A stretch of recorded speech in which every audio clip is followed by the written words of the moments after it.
Now, you might notice I just recently did some Superman reviews. Every January I do both Superman and Batman reviews. It started out with just Batman reviews, but last year I decided to also do Superman reviews as well. But I already did the Superman reviews for this month, now I'm on to the Batman reviews. And I decided to start this lineup of Batman reviews with a review of the first Batman story ever written, and that is the case of the Chemical Syndicate, which was published in 1939 in Detective Comics number 27. Now, the story is written by Bill Finger and illustrated by Bob Kane, both of whom are the creators of Batman. Now, I have the story in this collection called Batman: A Celebration of 75 Years, which was published on the 75th anniversary of Batman. Now, I actually reviewed this entire collection a couple of years ago,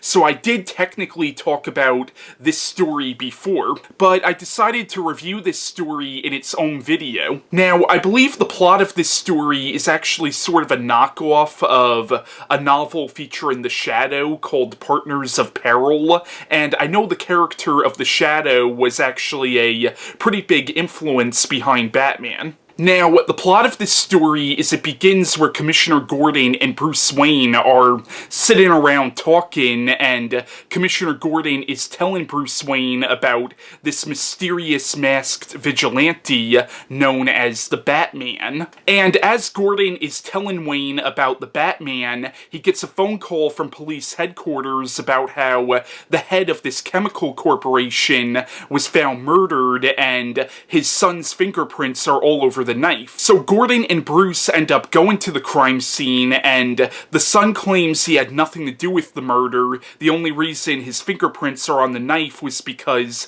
he pulled the knife out of his father's body.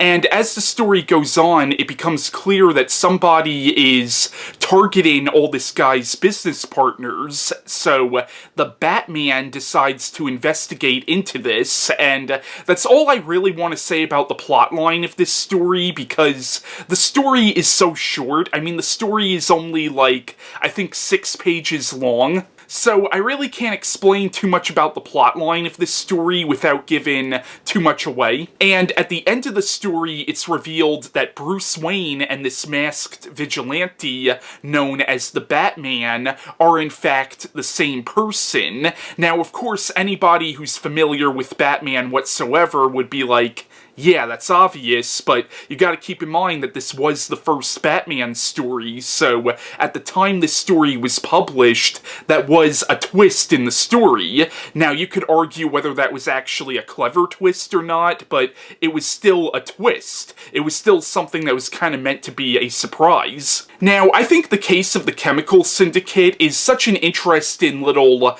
time capsule for Batman fans, and if you are a Batman fan and you haven't read this story, I highly recommend it, because whether you like this story or not, this was the first Batman story, and I think it's really interesting and really important to know where things began, and know the roots of something. So even if you don't like this story at all, you do kind of have to respect this story, because once again, it was the first Batman story. It was what started the entire legacy of Batman. And the story is a little goofy by today's standards, but for the time, I could actually see this being viewed as kind of a dark story, especially how the villain dies at the end of the story is actually really gruesome, and the story actually kind of reads as a murder mystery or a crime story. Yeah, it has a costumed vigilante in it, and once again, it is a little goofy by today's standards, and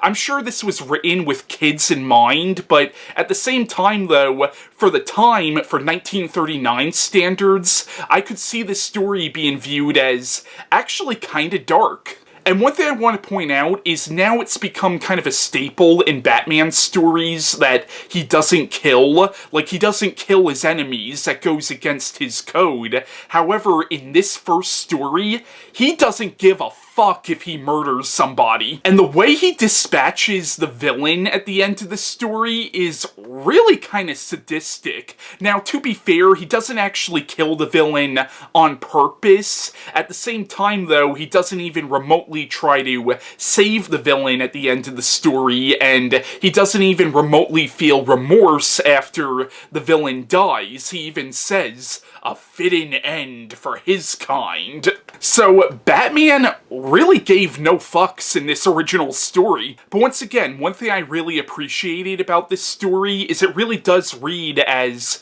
a murder mystery and a crime story rather than a superhero story. But yeah, if you're a Batman fan, I highly recommend this story. And once again, I have the story in this collection, Batman: A Celebration of 75 Years, and you could get the story in this collection, but I'm sure it's available in other collections as well. So that was my review on the case of the Chemical Syndicate by Bob Kane and Bill Finger, and bye.